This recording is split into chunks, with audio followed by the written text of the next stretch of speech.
Peace, everybody.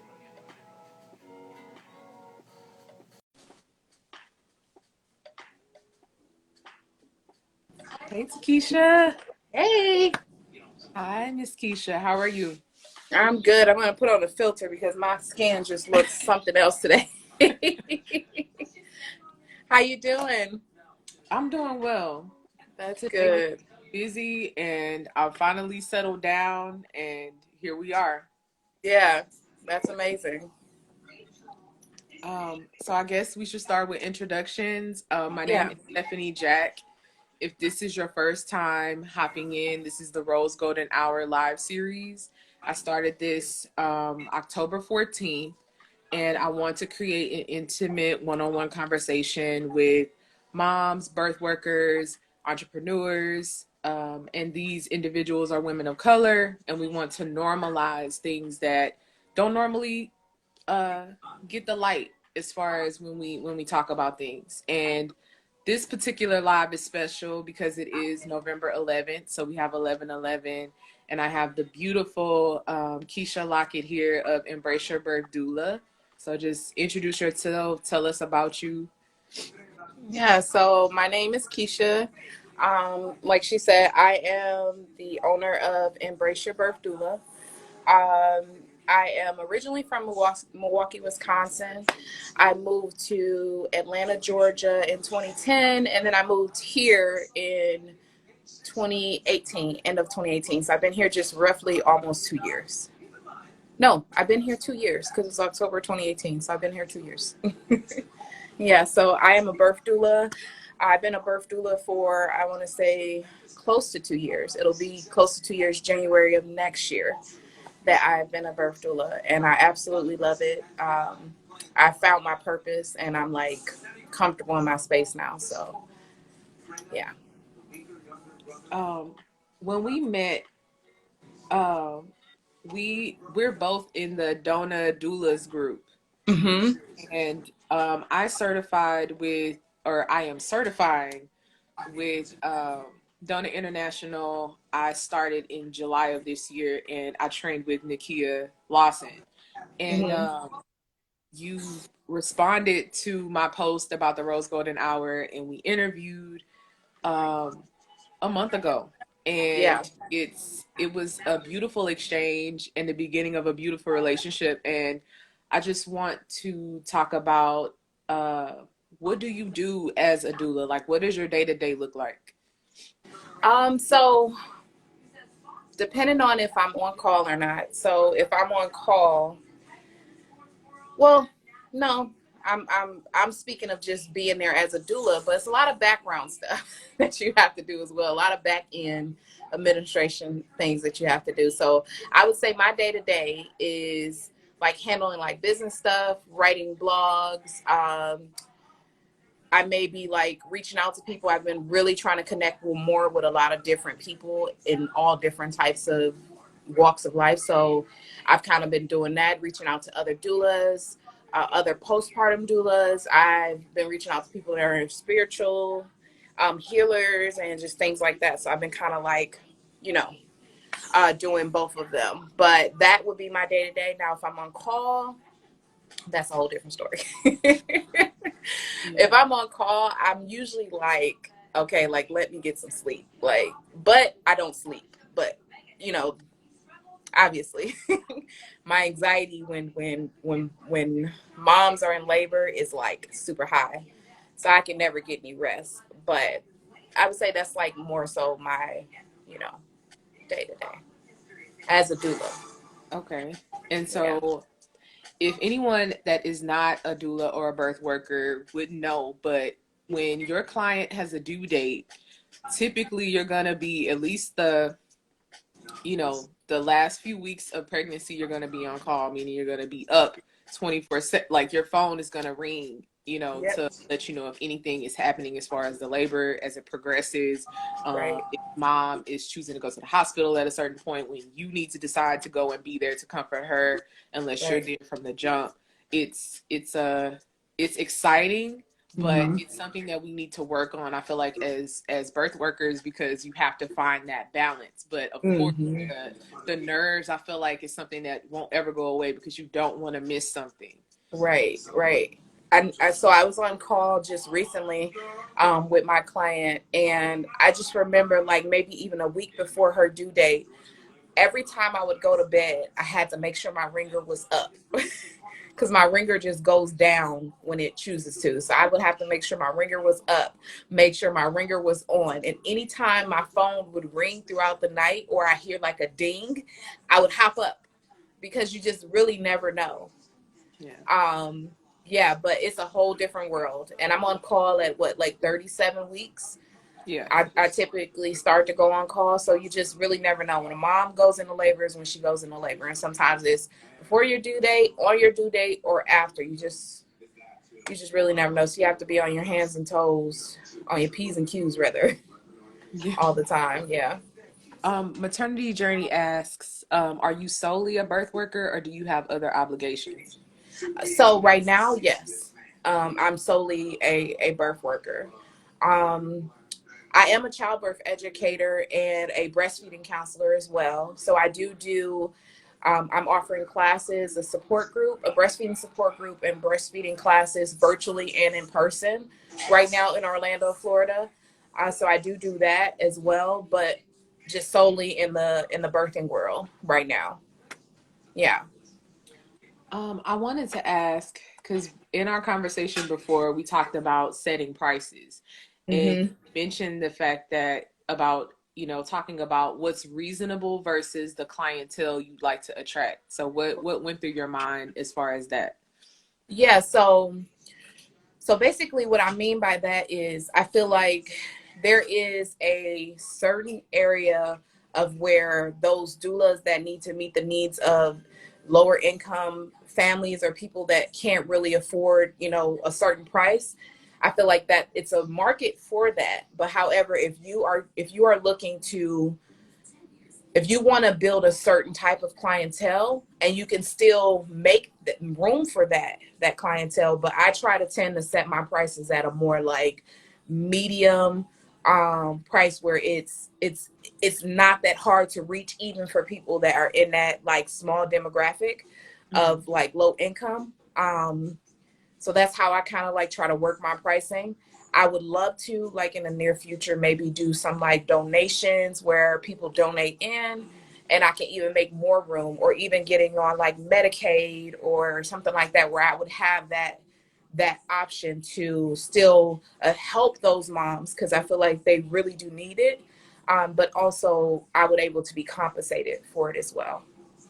Mm. I think part of it now, a few months later into my journey, um, I do my work for free. I'm Yeah. offering it donation based, and there's only a few people I've offered it to for $300. Who Yeah. is offering it for $300? And Yeah. still, it's a struggle. Even when you offer, payment plans and this and that. And typically, I've seen people charge thousands and may not give the same dedication and care that I may. Not to say that Right. we're in a competition, but sometimes you get concerned on, oh, what's my worth versus what I want to charge people. And I think right now the space that I'm in is I'm working an hourly job as a postpartum doula, and at the same time trying to balance clients and trying to find people willing to give me the reviews and the testimonials. So when I, come back in 2021 and I'm a bit,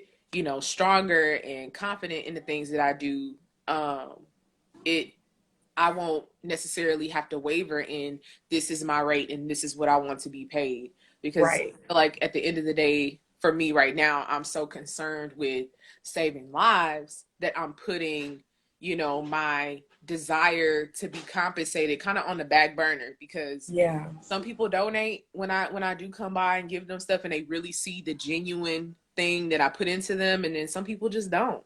Yeah. Yeah. And it's sort of like a toss up. Like in the beginning, I was the same way. I offered, I believe my first birth was like maybe like 200 or something dollars or something like that. So I did do that. But after that birth, I realized that it's not necessarily about your experience or anything like that. It's more so about compensating for your time. That first birth, I was there over 36 hours, and I was new, so I didn't know that you could tell your client, I'm going to take a break and go in the lobby and take a nap. You know, Yeah. I seriously tried to stay up that entire time, and I was exhausted. So after that, I was like, you cannot possibly do this type of work without being compensated properly for it. Like, I was away from my family for, 2 days. Um, and then when I got home, I was out of commission for another like 2 days because I had to recuperate. So it's to me is more so compensating for your time, compensating for the fact that you are going to have to set aside of time where you have to tend to that client for Mm. X amount of time, and everybody else around you get put on pause. So whatever you got going on, your family, if you have children, I don't have children. Well, I have a dog. I'm a dog mom, but I don't have like actual babies yet. But everything has to be put on pause.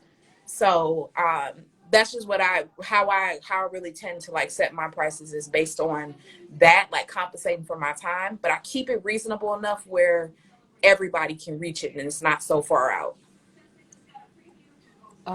Let me see. I got some comments here. My first few personal clients, I did the same. Mm-hmm. Always have to have multiple streams of income, especially in this world. True. Yep, Uh, absolutely. how long do you typically give services after birth? You can go first. Yeah, so I was just gonna say, so I do a postpartum visit afterwards, but I do try to even check up on the moms even after that postpartum visit. But if you follow me on social media, I'm always like, if I see your post, I'm always like loving your post or conversating with you through social media. So I try to stay connected with clients that way as well. But typically, that once you have that postpartum visit, because I'm not a postpartum doula, after that the services would basically end. um I need to find a better way to be more involved in that, but postpartum doula is just not in my heart. Like, I had a conversation the other day and I was talking about how I don't even like cooking and cleaning in my own house, or doing laundry in my own house. And I will wash clothes and a basket will be just sitting right there for days. So for me, it's just not in my heart to do it. But I know there are people out there that are postpartum doulas, and it's their calling. So yeah. Um, That's interesting. An interesting perspective because we both train to be birth doulas, and I feel like my calling is to be a full spectrum birth worker, and Mm, my own definition of what that is. So I want to be there for pregnancy, birth, postpartum. If you've experienced loss, um, that's if you awesome. are, whatever. It doesn't have to just be women because some Right. people are not women that are birthing people, and I want to learn more so that I can help anyone that needs me. But as far as the postpartum aspect or my particular services that I offer, um, so it's like I would be meeting with them, like we would do the consultation, just to start services. I would say maybe no later than, 5 months pregnant, you're going to be doing like the birth and postpartum planning session with me. And then from there, we do multiple things as far as like teaching you about how to prepare for postpartum or Right. just, comfort measures, learning how to comfort you and different things like that. For me, what happens in the postpartum after I've, been there with you through your entire birth or labor at a certain point, for postpartum, I want to see you once a week for the first 6 weeks Oh wow, that would be great. and bi-weekly, if not monthly, for the Mm, entire year, like for an entire year until your baby is one. Because I wow. found with the research and the news, projecting it now, that women of color are dying during the postpartum. And so I Hmm. would be able to, in some ways see it sooner. And of Yeah. course, if I have a whole bunch of clients, I don't know if that would be feasible. But for what I'm doing so far, and checking in and stuff like that. I have virtual clients that are in Nevada. I have people that are in person here in Houston. And I do what I can. And it's the fact Right. that it's donation based. So it's like she's doing so much already and they, they're appreciating what I can do. So Right. Right. that's where I'm at with my particular service. Yeah, and that's great. Like I was thinking about even like maybe somewhere down the line merging with a postpartum doula, and maybe we could set up something in that way where clients have that option to reach out to a postpartum doula that I'm connected with, and then they can go from there, and they have somebody that is kind of like, in the postpartum period. But that's a great idea. Like I wish, honestly, I wish I had it in me, but I love birth. Like I I, love it. And um, yeah. but I would love to get more into, I need to do like some infant loss training for sure, because I know we're in that profession where, it is absolutely possible. So I do Definitely. I would love to get into that. You could offer wellness services to extend additional services, which is a Yeah. good idea. Yeah. Um, that was what I forgot to say as far as the postpartum because I got hired to be a postpartum doula, and typically the people that are paying and have the money for this are white people, and so these Mm-hmm. are not the people that I feel like need it. Mm-hmm. Not to say that the woman in the postpartum period needs it. Of course she does. But I'm just saying in the sense of someone that's in a marginalized or a minority community or Right. whatever you would consider this, where women are dying because they don't have the support that's needed. And so um sometimes I haven't washed anybody's dishes or clothes or nothing. I'm just like there for the baby. And Yeah.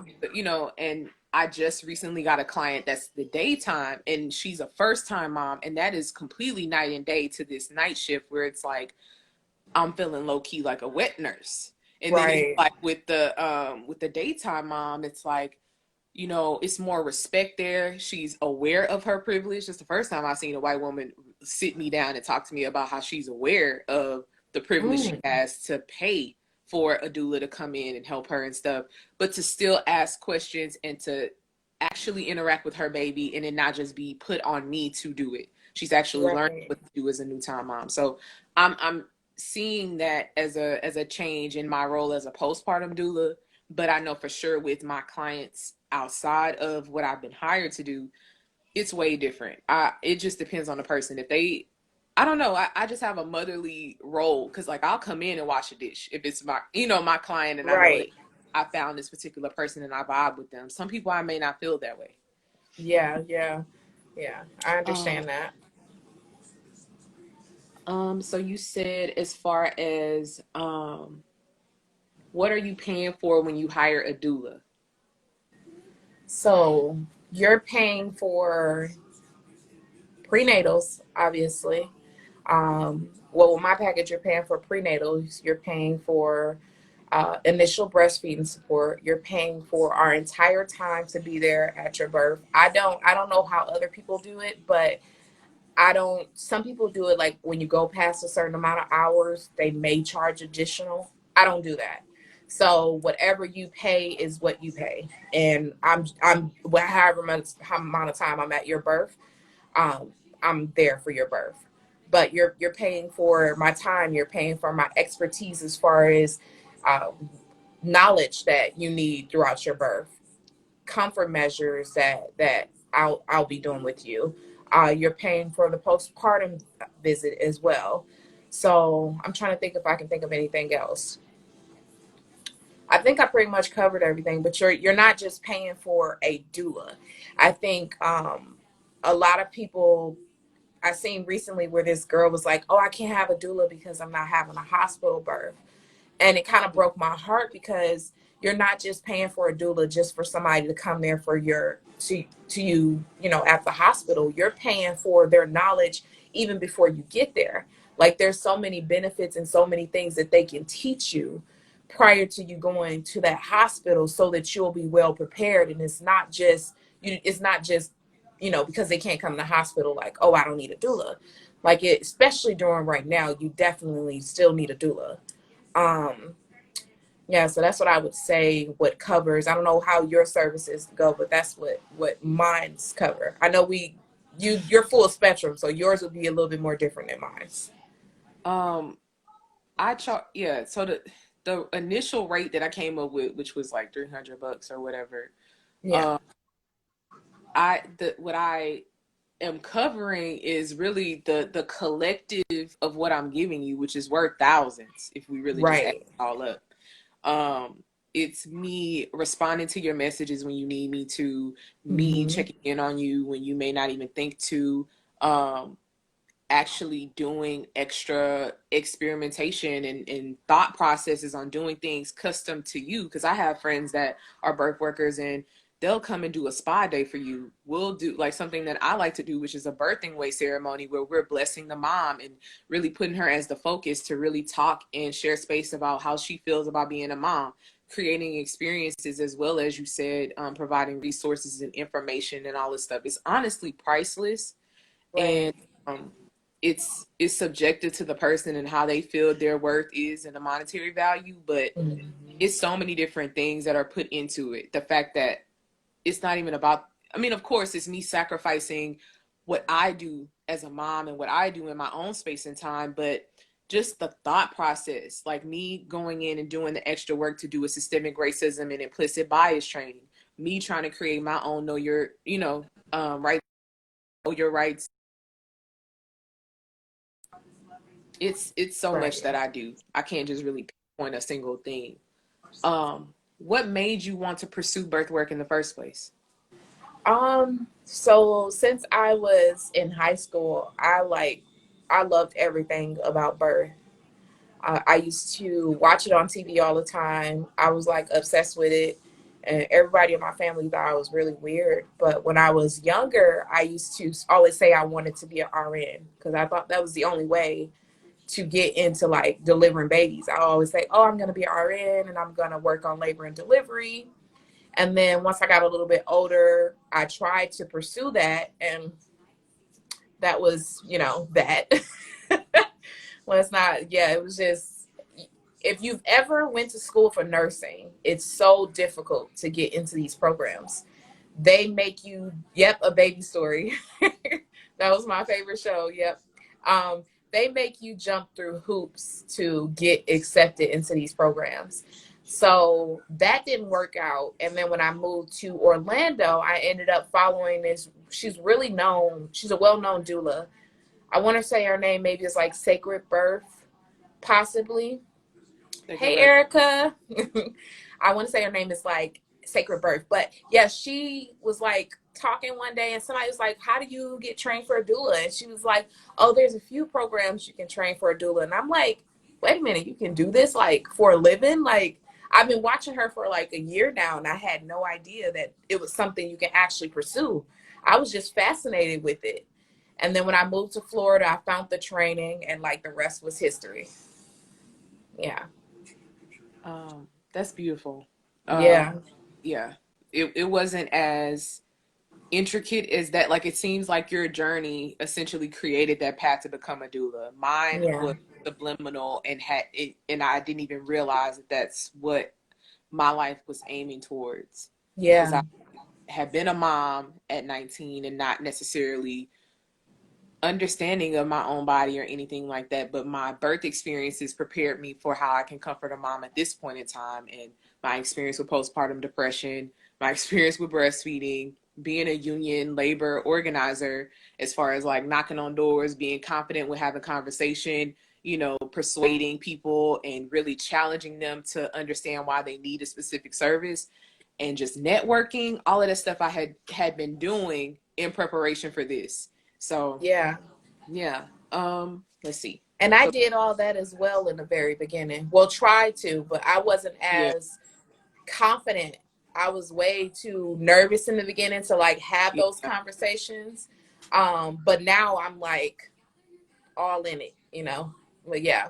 Yeah.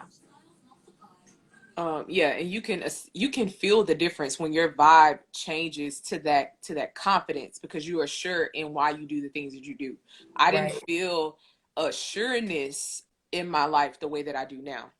Right. mom, Absolutely. as a birth worker, as really anything, because I chose to push against the grain and continue to pursue my own path. So Right. I Yep. let's see, working independently versus groups, collectives, and partnerships. What is your perspectives on working independently and working in a collective? So I really depend. I feel like it depends on what type of collective you go with. If you go with a collective where you're just a birth doula and you're just handling all client stuff, then that may be a great option for you because you're tending more to the clients, versus when you're independent, you're doing all the back end and you're tending to clients. So it's, it's just more, it's more focused on birth work. But if you go with a collective and you're doing back end stuff and you're doing, if that's not something you want to do, then maybe you don't want to go that route. So it, for me, it just really depends. I was with one, and um it wasn't something that, shortly down the road, I realized that it wasn't where I needed to be. Um where I wanted to go with being a birth doula, how I am right now, I'm sure, like, especially people that were following me when I was with that group, how I am now is how I want to present myself to the world. I don't want to just be somebody that posts pictures of my birth work without showing who I actually am. Mhm. So I would say that was definitely the difference between the two. So it kind of just, for me, it just depends on where you want to be, like where you envision yourself as a doula. Where do you see yourself? Because I didn't have that thought process beforehand. I kind of was just like, oh, I have this opportunity, let me just go with it. But I think it's all about where you envision yourself going in your career as a doula. Yeah. Um, I think when I asked you about that, I was in the process of joining a collective in the Houston community because I am a part Hmm. of the collective. I haven't paid the full membership yet, but I will. But Yeah. called Maternity Journey, and the the what I felt was, at first, I guess, as a new doula, you want to feel that sense of like a safety net that you're gonna get clients and you're gonna get money Hmm. coming in, gonna be some validation for your journey, and you have to create that within yourself, because Right. sometimes you can be in a situation where a collective can be solely for that particular person that created the collective. That could be their passion, and then you are Absolutely. helping them with that narrative, and that may not be yours. It can Right. just be that you're getting the experience and you're doing different things to get exposure and to help other moms, of course. But sometimes there will be situations where it may not be for you because you have to go on that journey as an independent, as a new birth worker. And I consider myself independent, but I also consider myself someone that creates collectives wherever I go, or I am a person Right. that connects people, because I don't like to keep myself solidified in one thing, because I can say that I'm a part of Maternity Journey, then turn right around, I'm in a student midwives group, or I Right. have friends here in this location and I have people in that location. And we have a garden community that has nothing to do with birth work, but maybe our clients all meet at this location and we create sisterhood and family through community. And I feel like it's all connected in some type of way. And you Right. get, or you find people where they build you up, or they help you, and there are other instances where you are the one that's helping contribute to a bigger cause. Yep. Absolutely. And that's kind of where I was. I was more so helping build, and on my end, I didn't feel like I was being, I had the freedom to kind of be me. And it's weird to say that because I'm me every day, but I didn't feel like, because I'm under an umbrella of someone else, like it felt a little bit more difficult to like spread my wings a little bit more and actually be who I want to be, or present myself the way that I want to present myself. Mm, So I absolutely understand that. And it's different with all collectives. Like, it's absolutely different. Like, some of them you can kind of still, do your own whatever you're going to do, and you whatever prices they have or whatever contract they have, you work it within that. But some of them you're restricted. So yeah, but I definitely agree with you.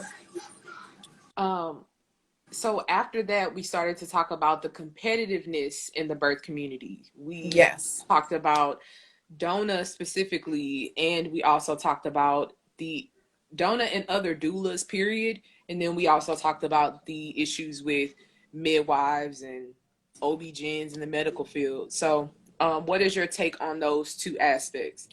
Yeah, so I don't know how it is in like other states with doulas, but as far as like, or in the state that I'm in, Orlando, in the beginning when I started, I didn't have very much support.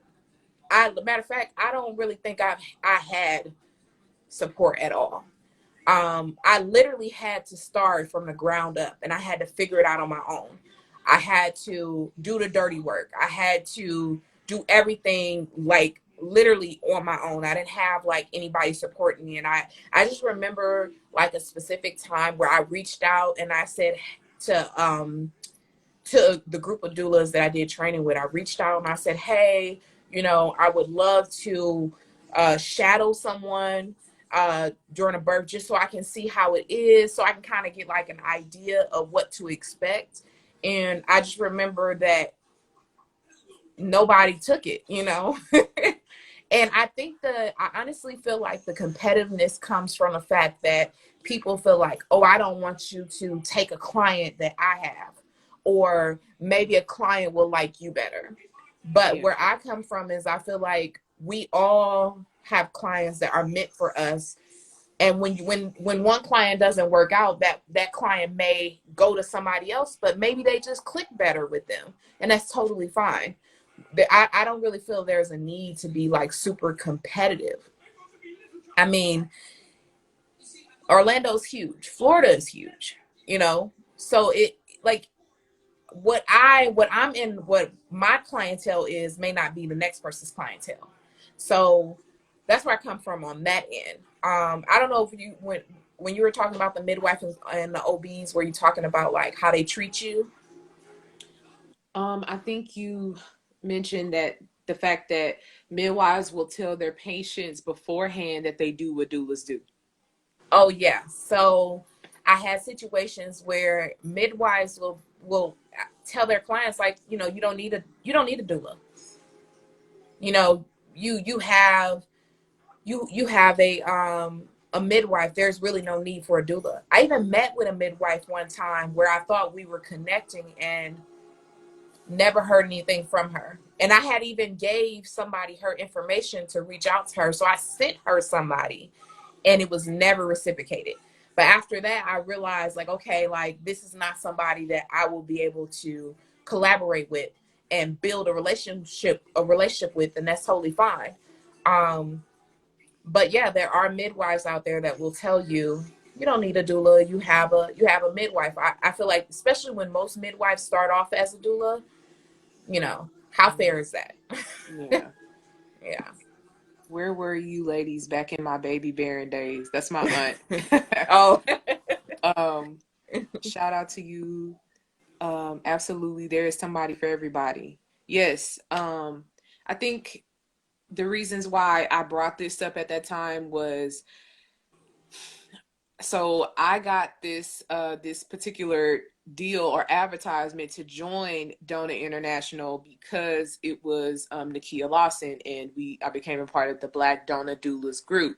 Hmm. And there was this sale for $108.46 because at that time George Floyd had recently been killed. And so I Mm. thought, oh, okay, this is cool, whatever. And I'm joining, this movement. And I had no idea there were other doula organizations, or the ones that I had looked at cost like thousands of dollars Hmm.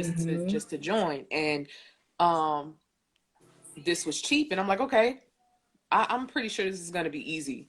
Then it turned into, depending on, how you were trained and what and, what birth is going to count if you're actually going to get certified or not. And Right.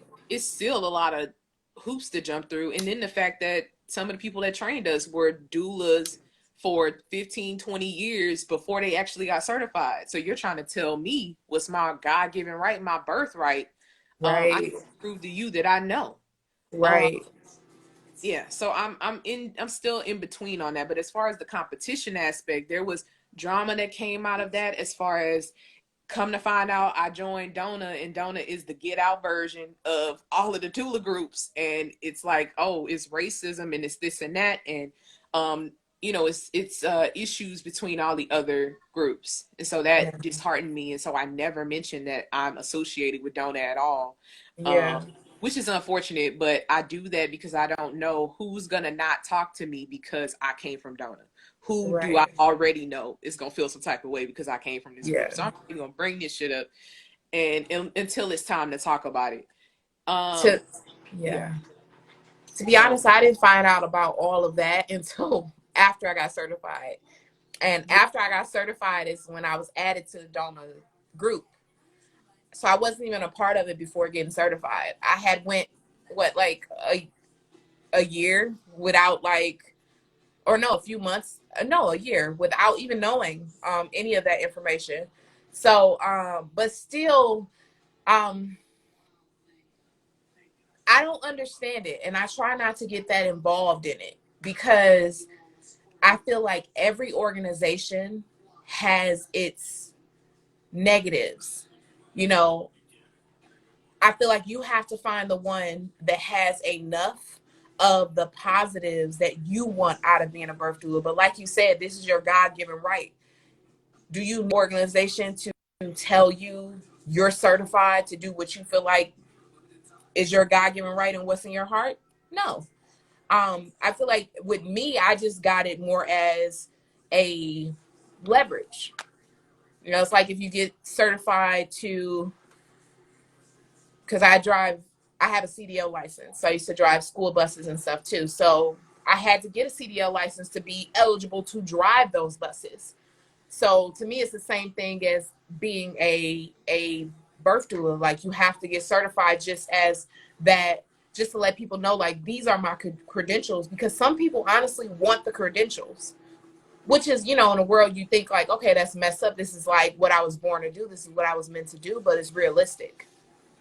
You know, I can't drive a CDL bus without a CDL license. I can't just hop behind that wheel and just say, okay, I'm finna go on the road and I'm gonna know how to drive it. You know, I had to do what I had to do to get what to get there. So that's just my opinion on it. But I try not to get involved in that half of it because I feel like I've heard so many things about different organizations. It's kind of like, okay, what else do they offer? Like, what are the positives of it? Like, we can get yeah, stuck on that, or we can just try to find the one that fits us and not even worry about what they got going on. Find the one that fits you. So that's exactly. where I am. Yeah. Yeah, they reel you in with inclusion and then flip the script after you go to the training. Yes, Mm, I think that was my experience. But really? I would add on to that what I noticed was they may have been teaching more than what they claimed other groups weren't training. But Mm, I have a friend, for example, Deshawn, and she is a certified doula trainer. And mm-hmm. that title in itself shows you that regardless of where they're coming from, she's still having to teach you things.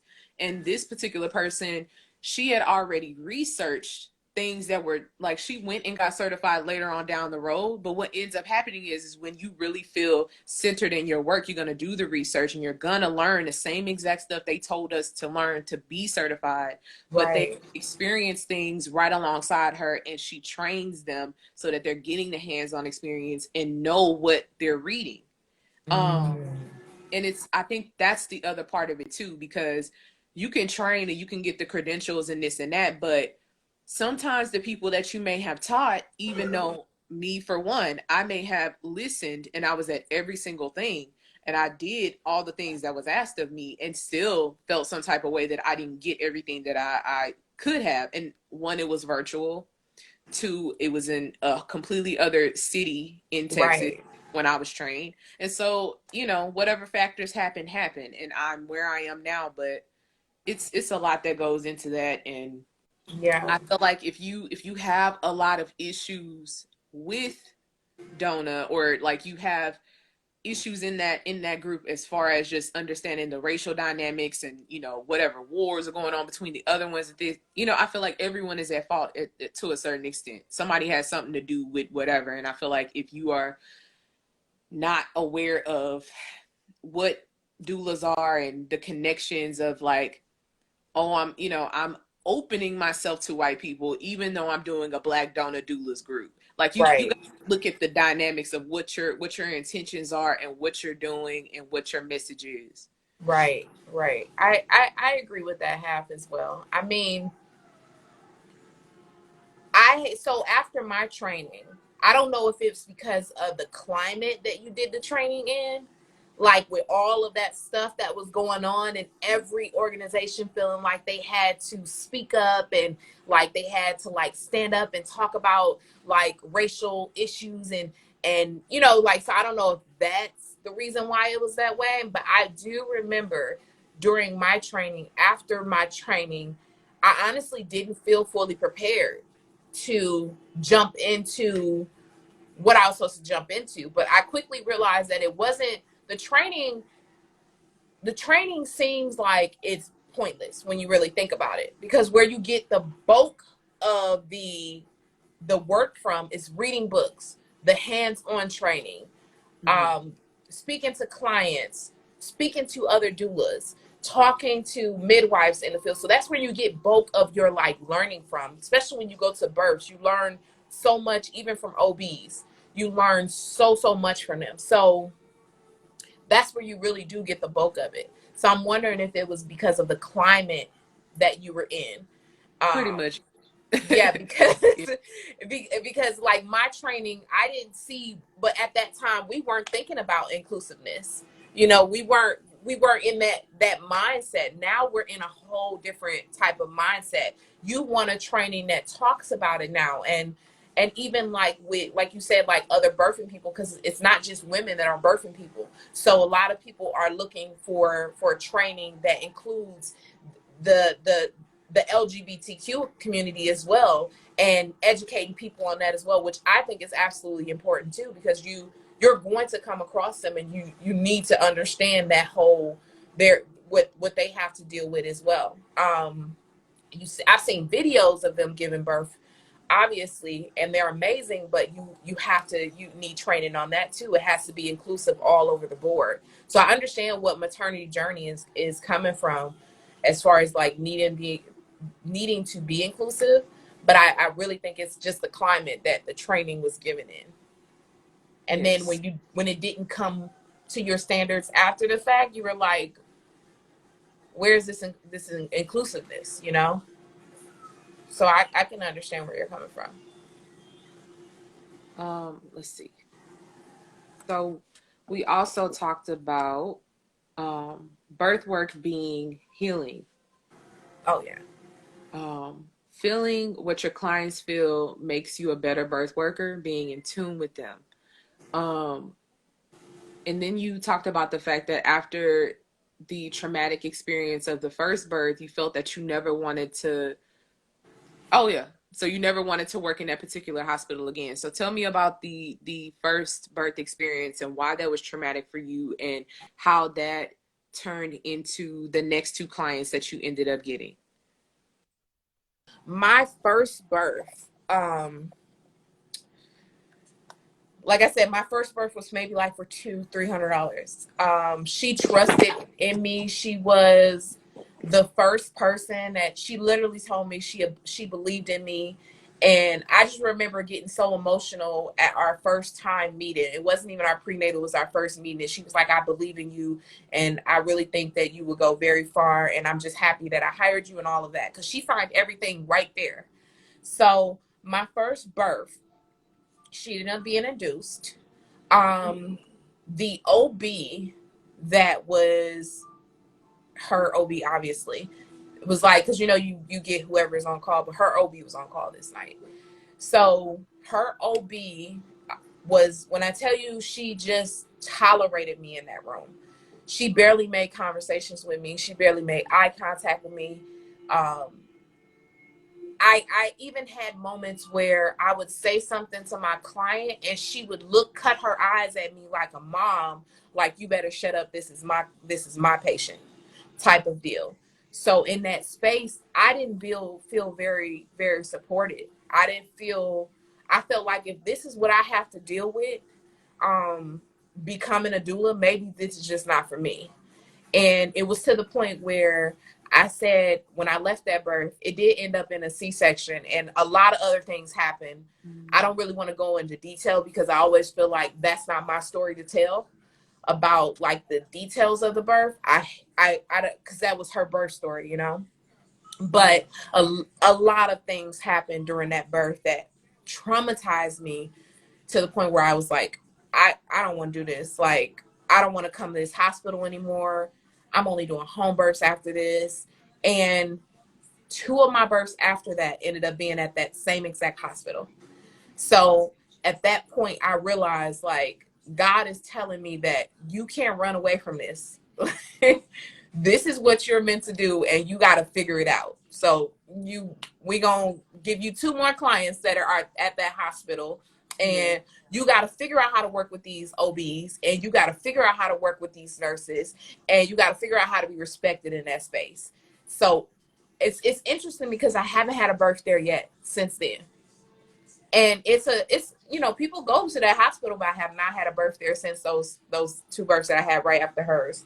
But I went to those two births, and when I tell you, the nurses respected me, the OBs were so welcoming, the OBs were so nice to me. And I forgot to mention that first birth, the OB was a Black woman.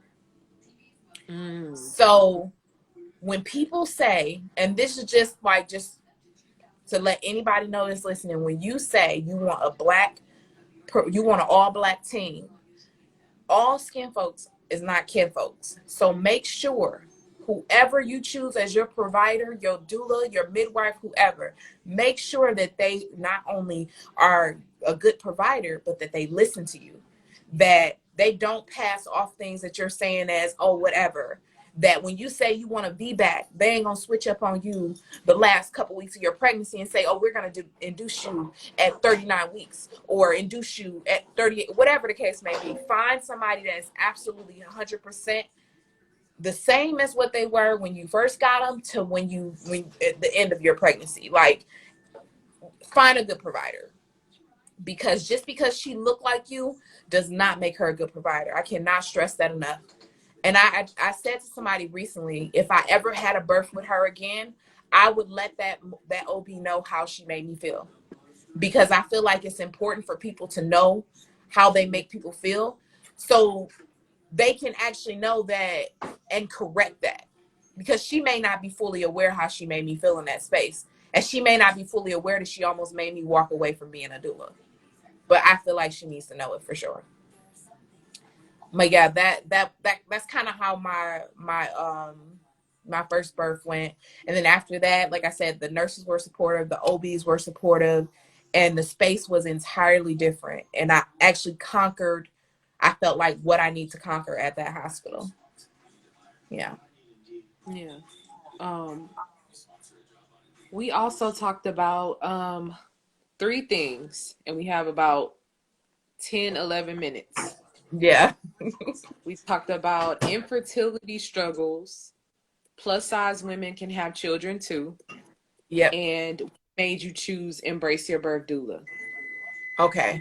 So, many people may not even know, because it's with the infertility talk, because I didn't used to talk about it a lot before, because it was something that it would break me down when I would talk about it. But I do have, I don't want to say struggle, because I don't want to put that energy out in the world, but how can I spin it positively? But let's say infertility concerns. So I've been with my significant other for a long time. Let's just say that, and we started trying like six years ago or so, and it hasn't happened for us. It's we've been tested, everything's okay, all of that, and everything's good. But because of where I am, as a plus size woman, I get a lot of providers telling me that I need to lose weight to have children. And I know that's absolutely not true, because other plus size women have children. And not even that, I've lost a tons of weight previously in my life. So I was I was smaller than what I am now, and it didn't happen. So that whole infertility like situation, it really like bugs me, especially when they talk about like, because you're overweight, you can't have children, which is not true. Your ovaries, everything still works the same. Your uterus is still functioning, even though you're overweight. Um, and then the last thing, what was the last thing that you said? Um, well, maternity journey is asking, oh, she said challenges instead of infertility struggles. And Challenges. Yep, that's a good way to say it. have you tried vaginal steaming? So yoni steaming. Yeah, I've never tried vaginal semen or anything like that. With me, and this is another reason why I have a hard time sharing, because I know that people come from like a great place with like trying to help, but it's hard to like take that advice and then go out there and do it, and then nothing comes out of it. Mm, So I'm always told about things to do, like, oh, take this. Like, I had a friend that told me to take these certain type of pills, and that got my mom pregnant. And it yeah. so just to answer your question, I have not done vaginal steaming. For me, I feel like it was more so a spiritual journey, and it was more so timing, and more on the end of health. I have like a lot of like digestive health issues, so I feel like that's where I am on my end, because everything else is perfectly functioning. It's just that it just hasn't happened yet, so it has to be just God's timing at this point. Yes. She says you should hit up at Eden's Garden V Steam. She has results for women in your same circumstance. So I would Yeah. say, as far as the yoni steaming, because I had reached a crossroads and a conflict with my mom as far as like understanding when we are talking about something that's just an idea or a theory and just whatever, versus me speaking straight facts about how herbs have medicinal properties. And it's not the same as when you go to the drugstore and buy a Tylenol and it's strong enough to instantly do this or do that. Herbs are gentle, and it's something that you practice over time. And Right. the properties in themselves, they do so many things, and not just increase fertility. It helps Right. cure UTIs, and it helps with women that have cystic fibrosis and PCOS and all the Hmm. different things that occur. Even you know having it reduces your PMS symptoms. It leaves you with lighter periods, and it's so many other benefits to it. And I feel like you will do your own due diligence on that for your experience and just to try. Um, and I will definitely send you that information over that I have. But Yeah. yeah, the last thing was, what made you choose Embrace Your Birth Doula? Yeah. So I chose Embrace Your Birth Doula because I really wanted to create a space where moms more so embrace their journey. Um, and I'm still working on it. So it's still a work in process, but I kind of wanted it where moms, or birthing people rather, when things shift in their birth plan, they embrace the process. um I know a lot of times we have birth planning sessions with our clients, and we create this space where, okay, this is going to be what your birth is going to be like. And it's exciting, obviously, because you want that vision to come true. But at the end of the day, there's things that can always happen. So with Embrace Your Birth Doula, I wanted it to empower women in whatever direction their birth goes in. So whether if your birth turns out the way you want it to, or ends up shifting to whatever it shifts to, I want all moms to just feel embrace the entire journey and just feel empowered by it, and not feel like that because it didn't turn out one way that it's just not good, or whatever the case may be. I want them to feel empowered and embrace the entire journey. So that's where I got the name from. It's beautiful. Yeah. In these last few minutes, what are some takeaways or things that you would want to tell a new Black birth worker? So I would say 100% figure out what type of doula that you want to be. Envision how you want to run your doula services. Write it down, whatever you want to do, whatever way it'll come into fruition. But I feel like having where you want to go, having that vision of where you want to go is 100% important. And also, I can't stress this enough, like, charge your worth, and not base it off of your experience, base it off of your time, base it off of your knowledge, base it off of who you are and what you feel like you can bring to that birthing space. Like, bring all of those factors in, including your experience. Don't just base it off that just one experience. When you go to births, they are really long sometimes, and you are working. I don't know what some people may think we're doing in that space, but we are working our butts off. I came home from a birth a few days ago, and my butt cheeks hurt. What was I doing with my butt cheeks? I wasn't squatting, but but my butt cheeks hurt. And I remember just coming home and I couldn't move. I was like, oh, my butt cheeks hurt. My butt cheeks hurt. So you do so much. You're doing hip squeezes. Your arms are in pain. You are doing a lot of work. I have a lot of different births that I go to where I am putting in work. I am not just sitting there. A lot of times I don't even eat. I forget to eat. I had a birth with a client. She was in here, and she, during her birth, she asked me, she said, did you eat? And I was like, no, I didn't eat. She's like, girl, you ain't ate yet? And I was like, I just came here because you needed me. I didn't even think to even eat. Like, I'm just here. So, like, I mean, we do a lot. So that's my absolutely 3 points. I think I said 3 or 4. Charge your worth. Know where you want to go as far as your vision for your services. I think that's all I said. Can't remember anything else, but yeah, that would be my best. Yeah. My wrist still hurt from my 5th ever birth. Wow. Yep. See. Yeah. See. And yeah. you have to deal with that. I mean, we love what we do, but that's something that carries with you forever. So, you have to charge what you're worth, for sure.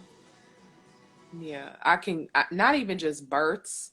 It will be going to go visit a client for whatever reason, and her wrist hurt from the sacral pressure. Yes. Yep.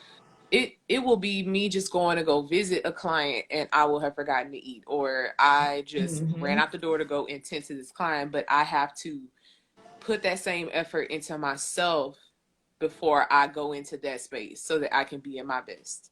Yep. Question: are the hospitals letting in any patients, guests during or after delivery? Currently, hospitals are saying that some places are saying that you can have one medical professional that will be the doula in addition to the family member. Yep. But what I am planning to do with a few other, a lot of us are birth workers. We want to create our own know your document or safe birth packet to where it would be a legalized document similar to Sacred Birth Doula, but we want to customize it to our community of women, so that way we don't have to worry about who can be in the room and not, because legally we have a right to be. In Houston, no guest, one support person in most cases, and doulas are allowed technically only during labor and delivery. Yes. Yep. So at the first birth I had, I was only able to be there during the labor and delivery. I did walk her to her recovery room after they were panicking that I was trying to spend the night there.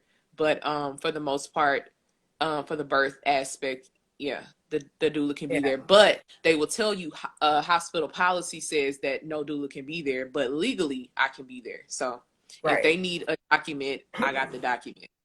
Yeah, you have to send that to me. Yeah, we working on it. You just tell Yeah, them, yeah. yeah. We in the Um, works for it. Got to do the yeah, because we research only first. have one hospital so far in Orlando that's allowing doulas, but they have like multiple around. Yeah, it's Advent Health. So Advent Health is allowing. They have multiple locations though, so it's not just one hospital, Okay. but they have like maybe I want to say 4 or 5 in Orlando. But the other two hospitals, which Winnie Palmer is one of the largest baby factories here, and Oviedo Medical Center is not allowing doulas still. Let me see.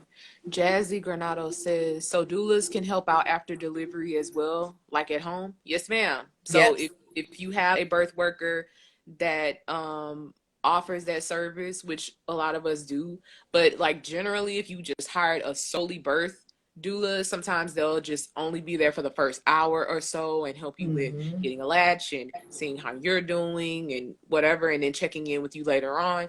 Me personally, I am there with you during that initial postpartum, unless you call me and say, hey, Stephanie, come on, I need you to come help me around the house or whatever. I'm showing up once a week, Yeah. minimum, virtually or in person.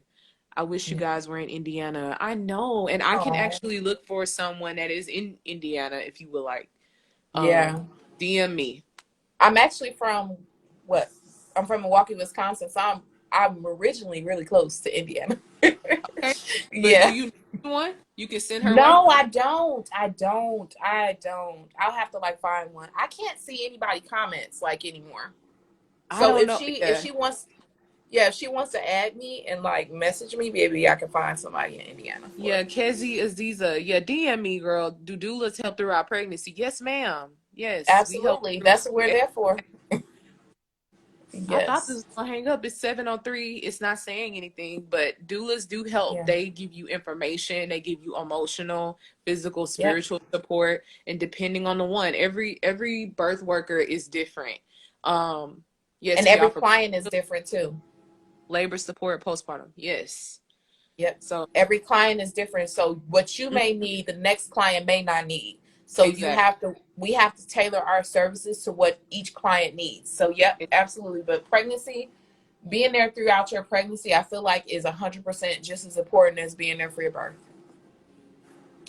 One thing I do want to mention, I guess, since it's not cutting off right now, is because we kind of talked about Yoni steaming and just that we kind of touched it. Yeah. Um, I am planning on in 2021, I'm planning on doing like a monthly Yoni steaming and womb wellness webinars workshop to where it's going to be interactive and it's not just going to Mm. be something where you're just sitting and listening to somebody educating you on something.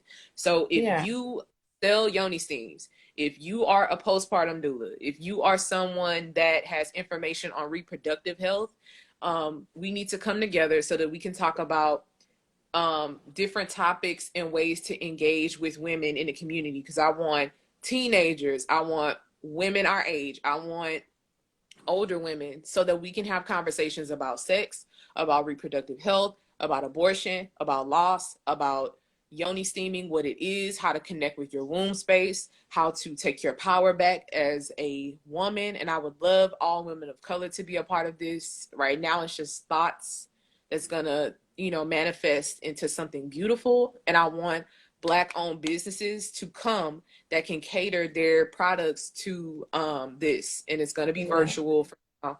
And yeah, I'm excited because I really want to tap into self-care and creating ritual for ourselves so Mm-hmm. that way women can be at peace and get Right. that much closer to healing. So if you are interested, anyone that catches the playback of this, if you're interested in this, please DM me or comment below if you would like to be a part of the Yoni steaming and womb wellness webinar.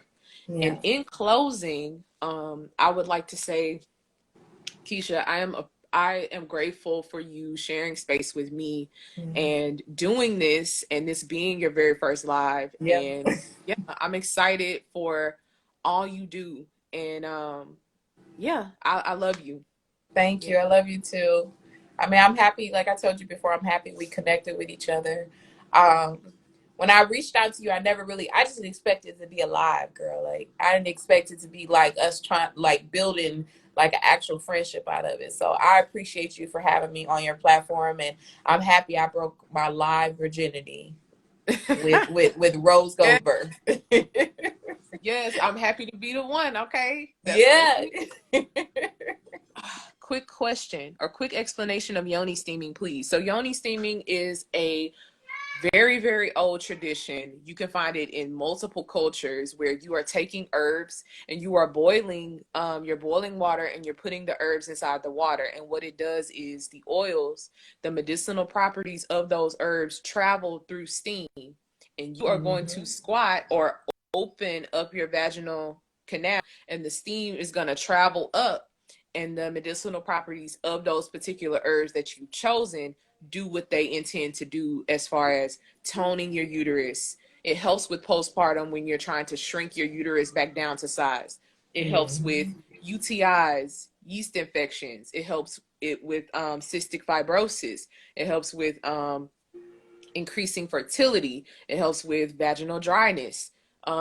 There are so many different benefits to it. And depending on herbs, if you are trying to do an intentional abortion, if you are trying to conceive, if you are just trying to stop your bleeding from being so heavy, if you have birth control or whatever the case, eating Yeah. not well and it's causing an imbalance in your Yeah. flow. And that's something that I would want to talk about, because it's not just about yoni steaming, it's about what you put inside as far as food, thoughts, Mhm.